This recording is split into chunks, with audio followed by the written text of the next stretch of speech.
You are not a priority for them, and you know it. But you're hanging on because you're hoping if you just put in enough time, if they just get to see you a little bit longer, if you can just gain a little bit more traction, a few more conversations, doing things they like, being with them, showing them how cool you are, how intelligent you are, how great you are in bed. If you can just get a little more time, that maybe they'll put you as a priority. And maybe you're not the only one they're seeing. And you know that, or you suspect it. But you are staying in this game because I'm going to ask you why. Because why? What are you aiming to get from this person? What do you imagine in your mind they will give you in the future if you can just hang in there long enough? Hey there, Susan Winter.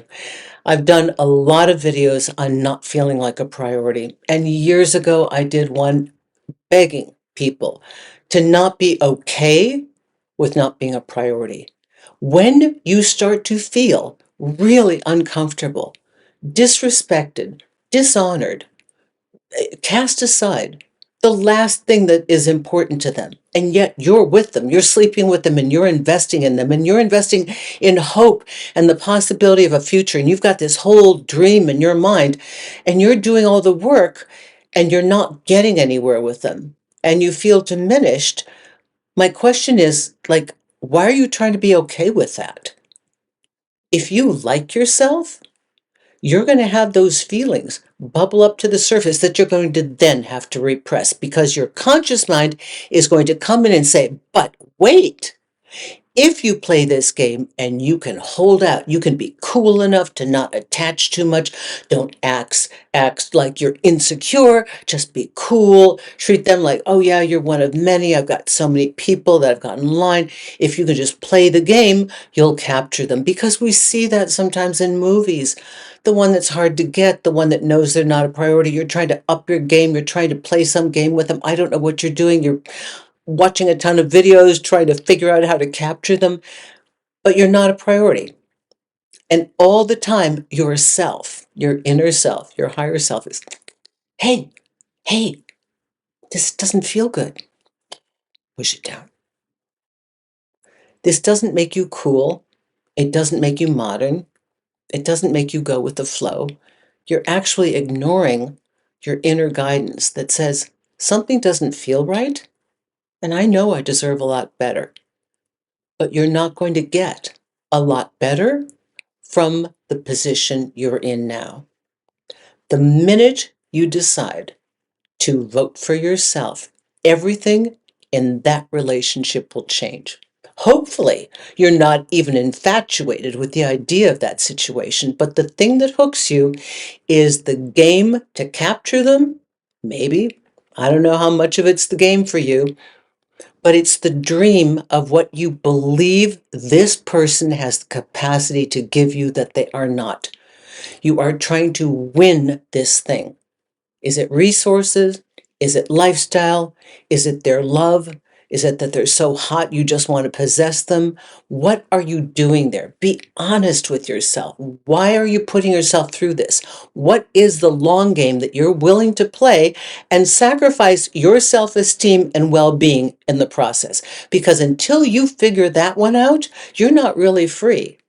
I've talked to you about the dream, how you make this fantasy life of what you think this person's going to give you, and they can be the catalyst for your dream. But if they are not biting the bait, they're not participatory, they're not in it with you equally as a partner, they're not the one.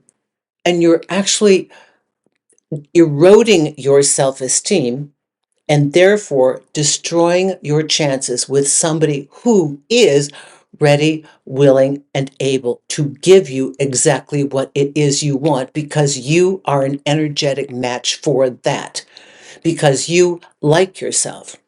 And they prioritize the person who likes themselves, because you actually have boundaries around your time and what you're willing to give, because you value your time.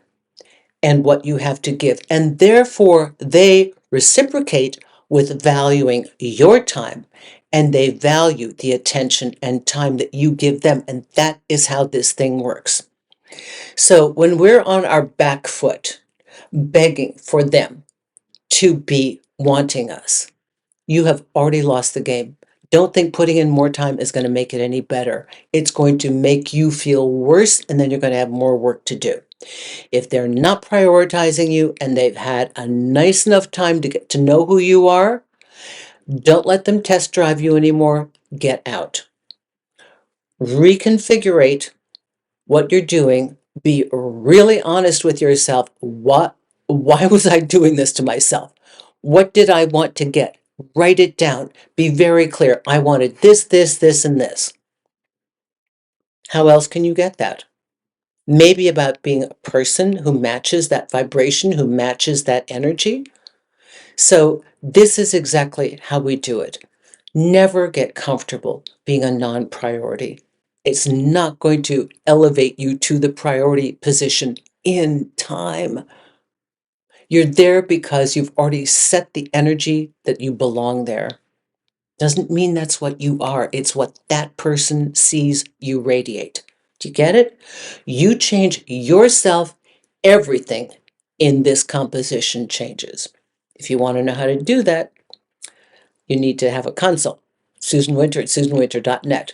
This should be giving you a lot of information to start out, but don't hesitate. Don't suffer in silence. Don't wonder what to do. Don't ask 5 of your friends that give you conflicting information. Utilize coaches, myself, or somebody else that you trust, or your therapist. But go to somebody, get yourself sorted, and start again so that you have a chance at the love that you deserve and being the priority that you deserve to be in somebody's life. Susan Winter for susanwinter.net. And if you want to catch this and hear it streaming, check out my podcast, The Susan Winter Show, streaming on all platforms. You can write to me. Contact page, susanwinter.net. Go to the Q&A, and I read those on my live show. I sometimes do videos. Other times I will just simply read them out loud on my podcast. Thank you, and I wish you the very best.